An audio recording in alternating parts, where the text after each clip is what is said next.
ఏలియా అచ్చటి నుండి పోయిన తర్వాత అతనికి షాపాతు కుమారుడైన ఎలీషా కనబడెను. అతడు తన ముందరనున్న 12 అరకల ఎడ్ల చేత దుక్కి దున్నుచు 12వ అరక తాను తోలుచుండెను. ఏలియా అతని చేరుపోయి తన దుప్పటి అతని మీద వేయగా అని. మొదటి రాజుల గ్రంథము 19వ అధ్యాయము 19వ వచనం ద్వారా దేవుడు మనతో మాట్లాడుతున్నాడు.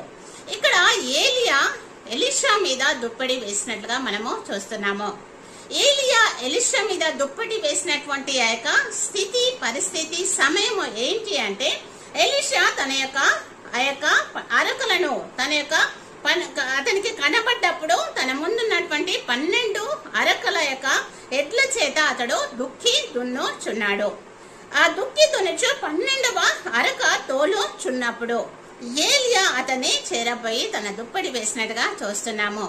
ఇక ఏలియాను వెంబడించినటువంటి ఎలీషా అక్కడనే తన అరకలను వదిలిపెట్టి ఏలియాను వెంబడించినట్టుగా మనము చూస్తున్నాము. ఎలీషా వలె లేదా ఎద్దుల వలె మనము కష్టపడి పని చేయడానికి ఇష్టపడాలి. ఎద్దుల వలె మనము కష్టపడి పని చేయడానికి మనము ఇష్టపడాలి. ఏలియా దుప్పటి వేయగానే ఇక ఎలీషా వెంబడించినట్టుగా మనము చూస్తున్నాము.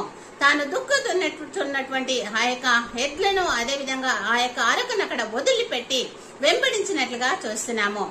ఎద్దుల వలె మనము కష్టపడి పని చేయాలి.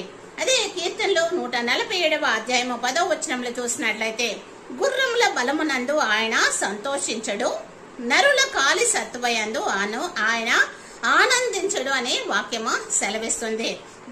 గుర్రముల బలము యందు ఆయన ఆనందించడు. దేవుడు గుర్రముల యొక్క బలము అందు ఆనందించడు. అదే విధంగా నరుల యొక్క కాలి సత్తువ యందు కూడా దేవుడు ఆనందించడు అని వాక్యము సెలవిస్తుంది. మనము గుర్రముల వలె బలము కలిగి ఉండాలి. గుర్రముల వలె బలము కలిగి ఉండాలి. ఎద్దుల వలె మనము కష్టపడాలి. అదే విధంగా గుర్రముల వలె మనము బలము కలిగి ఉండాలి. ఈ విధంగా మనము ఉండుటకు ఇష్టపడదాము.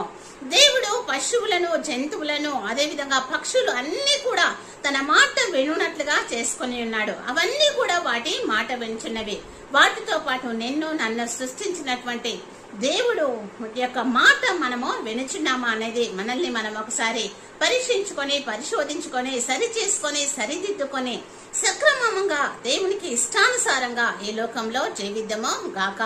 ఎద్దు వలె మనము కష్టపడి గుర్రము వలె బలము కలిగి ఈ లోకంలో జీవిద్దాము గాక. ఆమేన్.